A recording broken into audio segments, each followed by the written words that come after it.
constitucionales. Casi todos los gobiernos cuando llegan al poder dicen hay que reformar el Estado. Cuando están en la oposición se sienten incómodos con la forma en que opera el Estado. Pero cuando están en gobierno se sienten incómodos con las herramientas con las que cuentan y en la mayoría de los casos dicen hay que reformar el Estado para hacerlo más ágil, más eficiente y más rápido para poder atender problemas. ¿Raquel?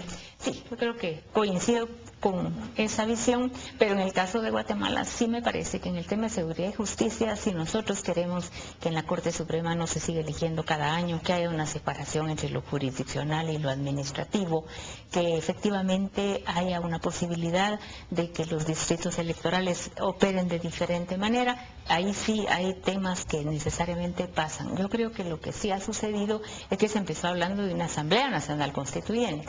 Después de muchas reformas, y nosotros que sufrimos en el 99 lo que fue de 12 pasar a 52 y todo el proceso. Ahora parece que vamos a la inversa, de 51 vamos a pasar a 12. Ya va.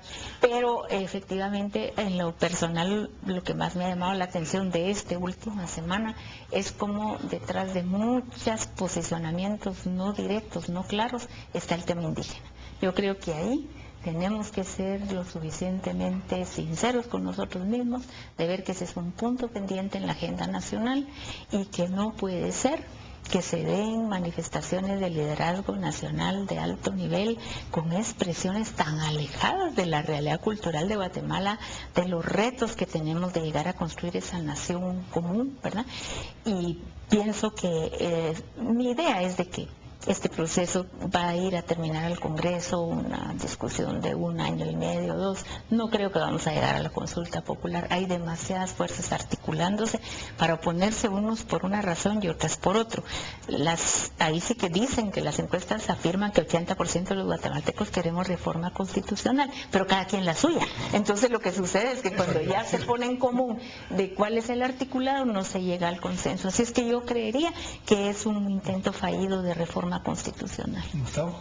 Yo estoy totalmente de acuerdo, pero eso no quiere decir que no haya necesidad de hacer algunos cambios profundos, pues.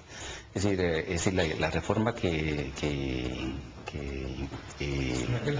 Raquel impulsa junto con la Así es, URL, sí. El tema de seguridad y justicia. Ese es un tema importante que hay que ya poner venía atención. avanzado, Gustavo, y de pronto se parece como que eso, hagamos ese a un lado, traemos la propia nuestra. Sí, pero por otra parte, digamos, también hay, pero por otra parte también hay unas ocurrencias, ¿verdad? Es decir, con ese estado de corrupción que tenemos dentro del gremio de abogados, ¿a quién se le ocurre darle todo el poder de nombrar a todos los organismos del Estado altos en impartición de justicia, incluyendo a la Corte de Constitucionalidad? ¿Ves? ¿Pero en qué cabeza cabe eso? Y luego la otra cosa que tenemos es que evidentemente, digamos, como dice Raquel, tenemos una dirigencia empresarial, pero absolutamente cavernaria, pues. Uno lee esa entrevista que le hicieron, que publican el viernes al presidente del CACIF y dice uno, pero si estas caritas jóvenes son las que fueron a estudiar afuera, son las que vieron el mundo, ¿cómo no pueden entender la compleja realidad de Guatemala? Es decir, la universidad, entonces, ¿dónde está? ¿Dónde está toda esa formación que debieron haber tenido en el exterior? Porque todos ellos han de tener algún magíster en una universidad de prestigio del exterior, ¿no? Pero evidentemente no les escala para aplicarlo a la realidad nacional. Más conocimiento no necesariamente quiere decir mejor entendimiento de una realidad, pero Gustavo y Raquel, venían ya un proceso político de reformas electorales. Viene avanzando, en muchas cosas coincide con algunas de las propuestas que establece las propuestas de la reforma constitucional. No coinciden en el tema de qué número de distritos y algunas cosas, pero en términos generales sí coinciden en establecer un número fijo de diputados. No queda... Prácticamente coincide, porque digamos la reforma electoral que se está discutiendo actualmente en la Comisión de Reforma Electoral tiene cosas mucho más profundas, como por ejemplo el tema de la reelección, el tema del financiamiento público, el tema también de la... Justamente, Gustavo, es que había ya un avance político para poder tratar de hacer unas reformas y tampoco es tomado en cuenta a la hora que se hacen estas propuestas. Pero afortunadamente, digamos, se le logró hacer llegar al presidente esa visión de que antes de proceder a una reforma constitucional, sí, hay que reformar el régimen de partidos políticos, porque ahí está realmente la génesis del problema. Y además debe haber, digamos, un retomar el trabajo de la comisión, que creo que sí se va a dar, y un acompañamiento ciudadano. Se está visto que a la instancia política en estos temas tan sensibles para ellos, solo van a actuar si realmente ven una ciudadanía que acompaña, que se interesa, pero alejada de intereses, sino que realmente quiere creer en la clase política que puede devenir de nuevos partidos más fortalecidos. Sí, porque digamos, ¿para qué te va a servir reducir el número de diputados si de todos modos vas a tener partidos políticos que van a estar vendidos al mejor postor, que no van a tener ningún tipo de calidad moral ni de programa? De financiamiento de campaña, ese tipo de estructuras. Ahora, dos temas rápidos solo para concluir el tema. Junto con todo lo que acabamos de hablar, se llevó a cabo también durante el primer semestre la institucionalización de los programas sociales. Se genera el Ministerio de Desarrollo Social, se instauran los programas sociales como parte de este proceso y se trata de empezar a institucionalizar, a formalizar este tipo de programas. ¿Es eso bueno? ¿Es eso positivo? ¿Es algo que hacía falta dentro de esa estructura? Pues aparentemente el proceso está tomando procedimientos que van a permitir un mejor seguimiento. Ahí sí yo esperaría a final de año que podamos ver, y en lo personal considero que Lucy Lainfiesta es una mujer que inspira confianza y que está tratando de hacer bien las cosas, y me gustaría que los fondos sociales fueran a ser incluidos en ese ministerio para que el componente quedara controlado totalmente bajo el mismo sistema. Una sola rectoría, Gustavo. Pero yo tengo información de que en realidad, si bien es cierto, había una institucionalización que es positiva en términos de que van a permanecer y no va a ser una ocurrencia de un gobierno, es decir, lamentablemente la estructura del Ministerio de Desarrollo Social no ha funcionado. Es decir, realmente ha habido un frenazo en cuanto a la distribución de la bolsa y las transferencias y el bono seguro. Entonces, bueno, sí, ese es otro de los grandes problemas, pues una buenísima intención de institucionalizar, pero luego debajo, es decir, la incapacidad de llevarlo en ejecución. Es decir, a tal grado ha sido eso que han pensado en pasarle todo el control y supervisión de los programas a la vicepresidencia. Pero eso es un tema que acabamos de hablar, pero que se vincula con el tema de transparencia. Es el tema de cómo ven la transparencia en estos primeros meses, vinculándolo al tema de financiamiento de campañas, porque obviamente se termina vinculando una cosa con la otra, Raquel.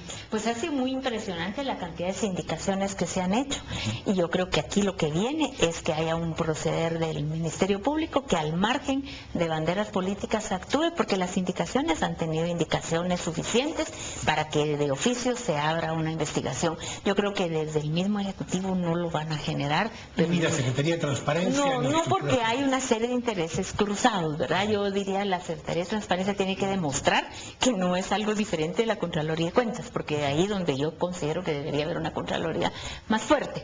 Pero lo que esperemos es resultados, ¿verdad? Sí, mire, al principio hablábamos de las divisiones dentro del gobierno, es decir, y los problemas que tienen.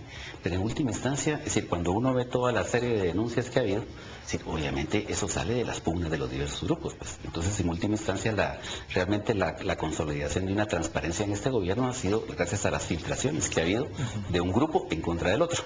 Entonces, no deja de tener beneficio eso de que haya un cisma dentro del gobierno. ¿Qué podemos esperar en los próximos 6 meses? No veamos todavía el resto de los 3 años y medio, estos próximos 6 meses, Raquel.